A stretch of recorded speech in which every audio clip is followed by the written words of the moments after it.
doing better isn't always easy. While it is impossible to do better if you don't know better, often we still know better than we do. But the problem is you just can't bring yourself to change course because of all the people that it would hurt for you to change. And how long will you make those people more important than your destiny? Well, the most important thing is self-esteem. The people that we read about, the people that we admire, the Elon Musks, the Steve Jobs, the Warren Buffetts, etc., all have one thing in common. They have extremely high self-esteem. The truth is, you will never win in life by being someone you are not. You cannot ever live the life of your dreams by settling for someone else's idea of what you should be doing with your life. You will never, ever be happy if you change who you are to fit in with others. Until you accept and embrace who you are destined to live a life at only a mere fraction of your potential. It is simply impossible to be genuinely happy when you are not genuinely yourself. You must be yourself if you want to experience your true purpose in life. Do you understand yourself and what you're trying to achieve? Are you in a place where you actually started the process of not worrying about what your parents or your friends or your spouse thinks about you? 87% of everybody that walks the face of the earth, 7.65 billion people, are unhappy. Don't you understand? Don't you get it? You think Elon Musk wants to fit in? We know the answer is no, right? You want to fit in because you had poor role models at home. Most everybody in this room is a pleaser. You've been trained, keep your head down, don't embarrass yourself, don't embarrass the family, don't say things that may not happen. And I do just the opposite.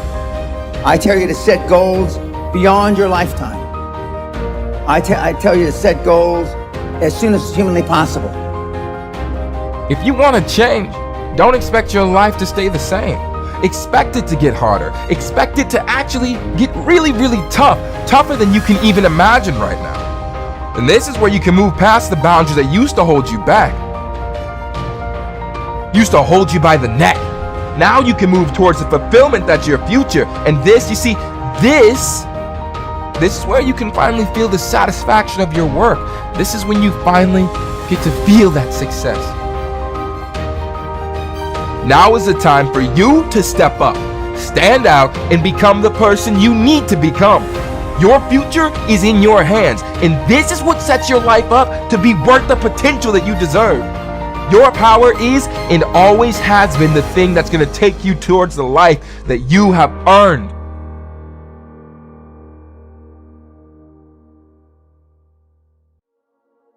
Rule 1 is stand up straight with your shoulders back, and it's about a general attitude towards life. So hierarchies are very stable features of life in general, and certainly of human life.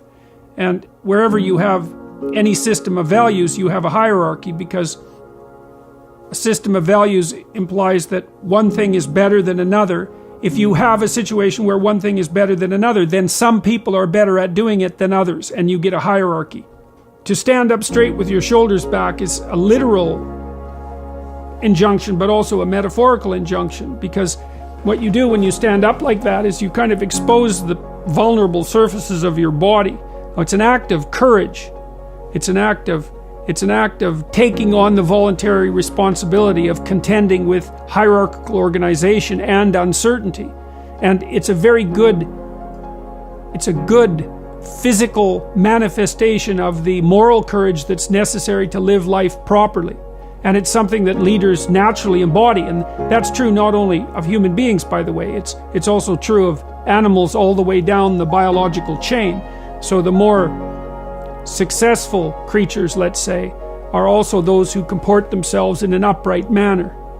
And, you know, even in our common language, to be upright is not only something that we think about physically, but also morally, right? To be an upright person is to tell the truth and to act forthrightly and to do what you say you're going to do and all of those things. So that's all of a piece. And so that's rule 1. Rule 2, which is treat yourself like you're someone responsible for helping. That's an extension of rule 1 in some sense. The idea would be that, you know, people are often ashamed and embarrassed and anxious because of their insufficiencies and failures and the incomplete nature of their characters and all the things they don't know and all of that. And so it's useful to develop and practice an ethic of detached self-regard. Like, it's not narcissism, it's not self-esteem, it's not grandiosity, it's none of that. It's just the clear realization that as other people have value and as it's necessary to treat them that way if you want anything in your relationships whatsoever to go right, so it's also necessary to develop that attitude towards yourself, despite the knowledge you have of all your inadequacies. And that's a really good thing to practice, because it requires practice, both the detachment and then that ethic of care. So, and then rule 7, which is do what is meaningful rather than what is expedient, that speaks to at what level of analysis you should be operating when you're deciding how to act. You want to act in accordance with your highest values. Now that means you have to figure out what those values are. If you act in accordance with your highest values, sometimes that makes your day-to-day operations difficult because you have to confront unpleasant truths. You have to discuss things that you'd rather avoid. It would be easier to act to decrease conflict in the moment. But it's a very bad medium to long-term strategy. You have to engage in a certain amount of conflict, moment to moment, if you're going to say and do the things that are necessary in order to set things right in the medium to long term and for an increasingly large number of people. And that's also another guide to leadership, I would say. Nobody's journey is seamless or smooth. We all stumble, we all have setbacks. If things go wrong, you hit a dead end, as you will. It's just life's way of saying, time to change course. So ask every failure. This is what I do. Every failure, every crisis, every difficult time, I say, what is this here to teach me? And as soon as you get the lesson, you get to move on. If you really get the lesson, you pass and you don't have to repeat the class. If you don't get the lesson, it shows up wearing another pair of pants or skirt to give you some remedial work. And what I found is that difficulties come when you don't pay attention to life's whisper, because life always whispers to you first. And if you ignore the whisper, sooner or later, you'll get a scream. Whatever you resist persists, but if you ask the right question, not why is this happening, but what is this here to teach me? What is this here to teach me? It puts you in the place and space to get the lesson you need. My friend Eckhart Tolle, who's written this wonderful book called A New Earth, that's all about letting the awareness of who you are stimulate everything that you do. He puts it like this. He says, don't react against a bad situation, merge with that situation instead, and the solution will arise from the challenge. Because surrendering yourself doesn't mean giving up, it means acting with responsibility. Okay, many of you know that, as President Hennessy said, I started this school in Africa. And I founded the school where I'm trying to give South African girls a shot at a future like yours, Stanford. And I spent 5 years making sure that school would be as beautiful as the students.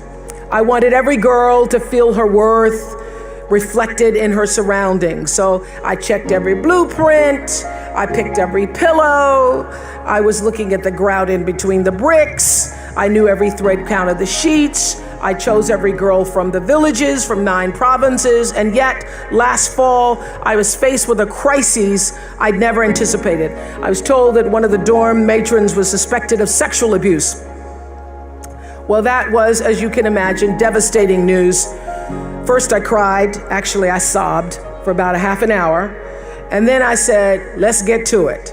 That's all you get, is a half an hour. You need to focus on the now, what you need to do now. So I contacted a child trauma specialist. I put together a team of investigators. I made sure the girls had counseling and support. And Gail and I got on a plane and flew to South Africa. And the whole time I kept asking that question, what is this here to teach me? And as difficult as that experience has been, I got a lot of lessons. I understand now the mistakes I made because I had been paying attention to all of the wrong things. I built that school from the outside in, when what really mattered was the inside out. So it's a lesson that applies to all of our lives as a whole. What matters most is what's inside. What matters most is the sense of integrity, of quality, and beauty. I got that lesson. And what I know is that the girls came away with something too. They've emerged from this more resilient and knowing that their voices have power.